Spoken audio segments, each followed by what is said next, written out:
The Kingdom of East Breifne or Breifne O'Reilly was an historic kingdom of Ireland roughly corresponding to County Cavan that existed from 1256 to 1607. It took its present boundaries in 1579 when East Breifne was renamed Cavan, after Cavan town, and shired into Ulster, originally part of the older Kingdom of Breifne. East Breifne came into existence following a protracted war between the ruling Ó Raghallaigh clan and the ascendant O'Reillys, which culminated in the division of the kingdom in 1256.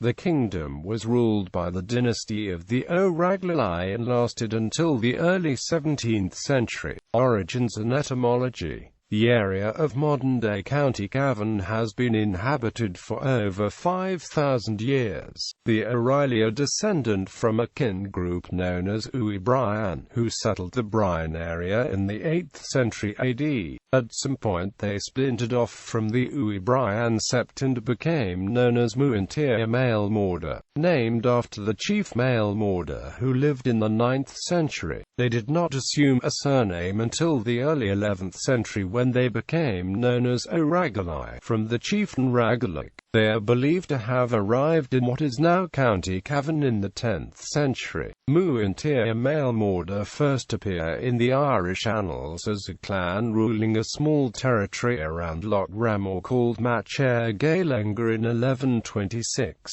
at which point they are a vassal of the Ó Raghalaighs.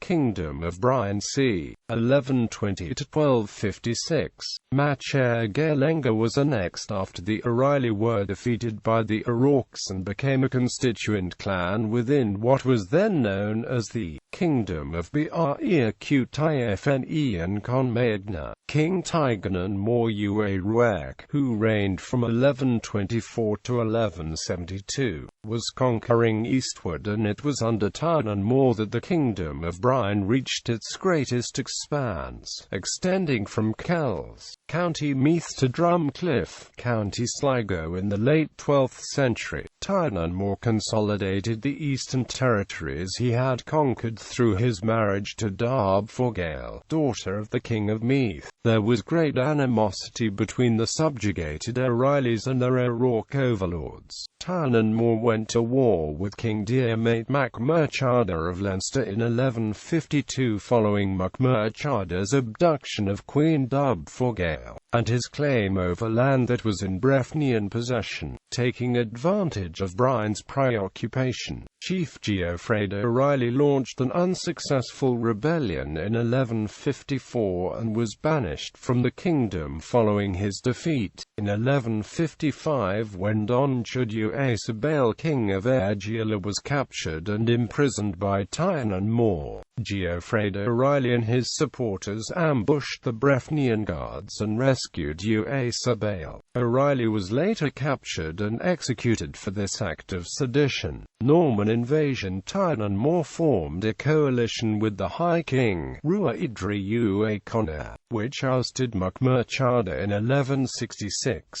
Mac Murchada fled to England and sought help from Henry II to aid him in reconquering his kingdom. This prompted the Norman invasion of Ireland in 1169, which would forever alter the history of the island. With Norman aid, Mac Murchada reconquered all of Leinster and set Kells, Brine's easternmost outpost, ablaze. In 1170 Brine was invaded, and in the following years the vast kingdom was carved up by the Normans. Ó Raghallaigh power was in ruin as they lost not only territory, but power and prestige as well. The O'Reillys submitted to Mac Murchada and his Norman allies during the conquest. Shortly after Mac Murchada's death in May 1171, most of the native Irish kingdoms waged war on his successor, Richard de Clare or Strongbow. However, the O'Reilly allied themselves with the Normans as a way of breaking free of the Ó Raghallaigh. The division between the two clans is most apparent during the Siege of Dublin, when the O'Rourke king is encamped outside the city with his Gaelic allies, and the O'Reilly king is inside aligned with Strongbow and his council. During parley in 1172 at Trim, Town Moore was betrayed and killed by Hugh de Lacy, Lord of Meath, throwing the O'Rourke dynasty into chaos.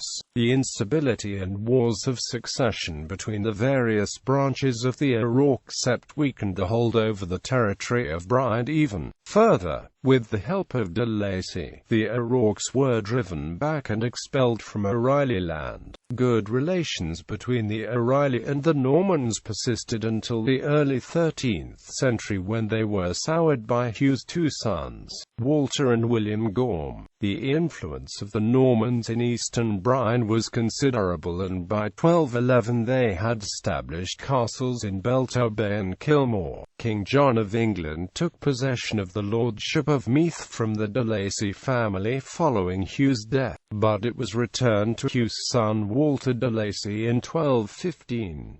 Walter, William Gorm, and their Anglo-Norman forces began expanding into Brine in an attempt to increase their influence to western Ulster. By 1220 de Lacy had taken control of most of the O'Reilly territory, including the Crannog at Lochorta, where William Gorm began construction of a castle. Cathal O'Connor, King of Connacht, wrote to Henry III in 1224 informing him that the de Lacy family had not only seized Brine from the O'Rourkes, but the earldom of Ulster as well. Seeing that Walter had clearly overstepped his boundaries, Henry III sent an English force led by William Marshal to Ireland to put down de Lacy. The O'Reillys assisted Marshal in his campaign against de Lacy, and following a short siege, retook the castle at Lochorta, which they finished in 1233. During Marshall's punitive war in Ireland, Chief Cathal O'Reilly, great-grandson of Geoffrey,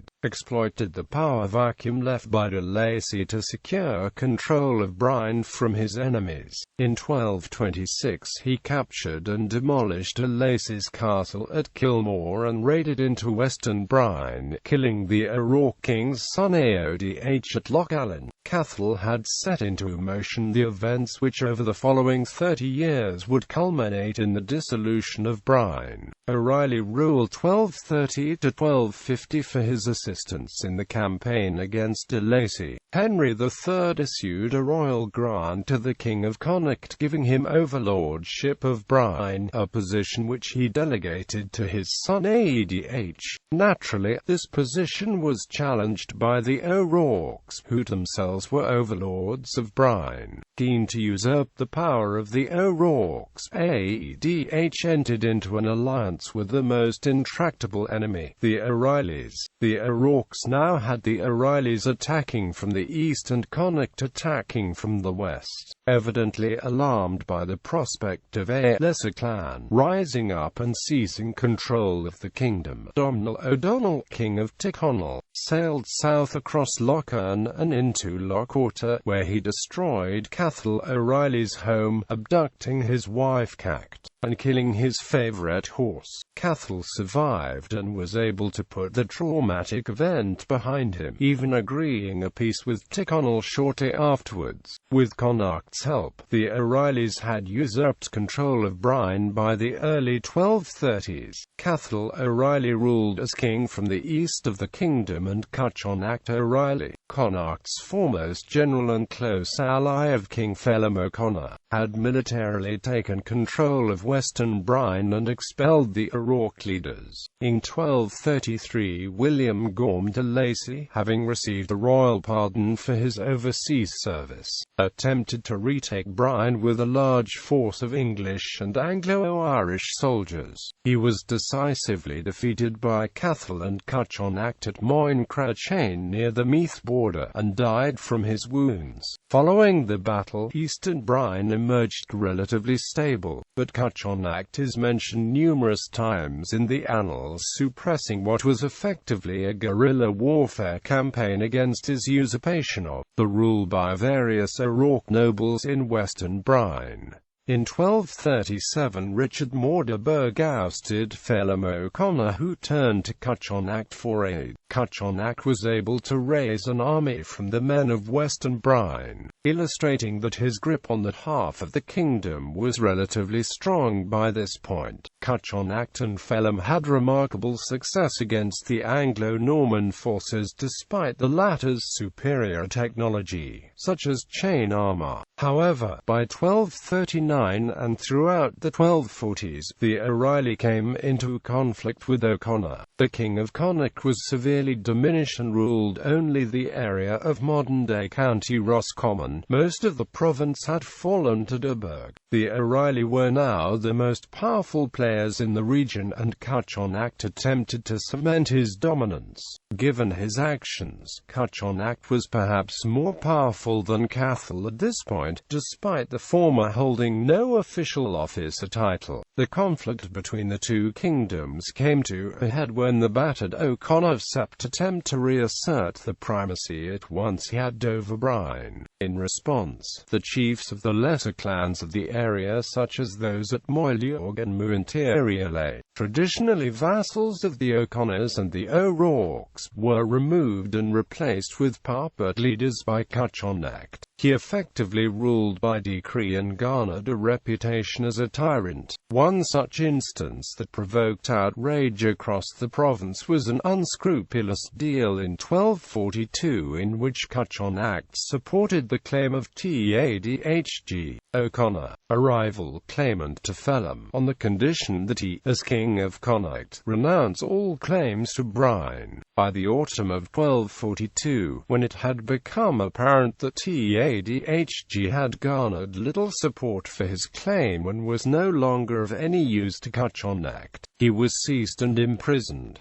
In the spring of 1243, Cochonacht ordered the young prince to be blinded and castrated. This drove Phelim to throw more support behind the O'Rourkes and the claim to Brine. Secession of East Breifne. The 1240s saw widespread conflict between the native Irish and the Normans, who were at this stage engaged in near-constant war. De Burgh's advance forced Phelim O'Connor to flee to Tyrconnell in 1249. There he met with King Brine O'Reilly of Tyrone and the deposed Connor, O'Rourke of Brine, and they formed a coalition against the Normans and their allies, while the O'Reilly joined Maurice Fitzgerald, Justiciar of Ireland, in his abortive march into Ulster. O'Reilly marched south and restored Phelim O'Connor to his throne in Connacht. From 1250 onwards, Western Brine was wrested back from Cochonacht. In 1255 Brine was raided 3 times by O'Reilly and was invaded from the west by O'Connor and O'Rourke. Connacht declared Conor O'Rourke as King of Brine, and gave Conor O'Reilly, Cathal's discontented son, the lesser position of Taoiseach. Cochonacht and his forces had been pushed out of the west. In 1256 Walter de Burgh raided into Connacht to devastate the country and relieve pressure on the O'Reillys, who further north had ventured into Western Brine to retake control of the territory. The two armies were meant to rendezvous at Loch Allen, but the O'Reillys came under heavy attack and were forced to retreat. They were pursued into the east to Cacht, where the Battle of Marslecht ensued. The O'Reilly and the O'Rourke suffered heavy losses. Both Cochonacht and Cathal were slain in the battle, as were 14 other O'Reilly nobles. Connacht and the O'Rourke emerged victorious and O'Reilly power was shattered. Relations between the O'Connor and the O'Reilly were extremely hostile, and following his victory at Marslecht, Aodh O'Connor, Prince of Connacht, was determined to continue to conquer into the east and bring all of Brine under Connacht's control. This was briefly achieved following the inauguration of Conor O'Reilly, Aodh's ally, as head of the O'Reilly clan. However, Conor died the following year and was succeeded by Mather O'Reilly, who immediately broke ties with Connacht. Aodh's goal of re-establishing control of the east was never realized, as political chaos, largely of Aodh H's making, erupted amongst the newly restored O'Rourke dynasty, which went on to have 7 kings in 3 years. Any potential invasion of eastern Brine was made even more unlikely when the O'Connors and the O'Rourkes went to war in 1257.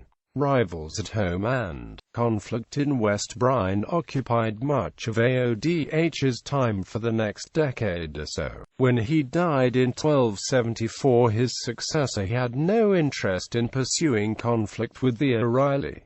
Thus, the division remained permanent. Despite a nominal claim by the O'Rourkes to the kingship of all of Brine, the kingdom had split into West Brine and East Brine.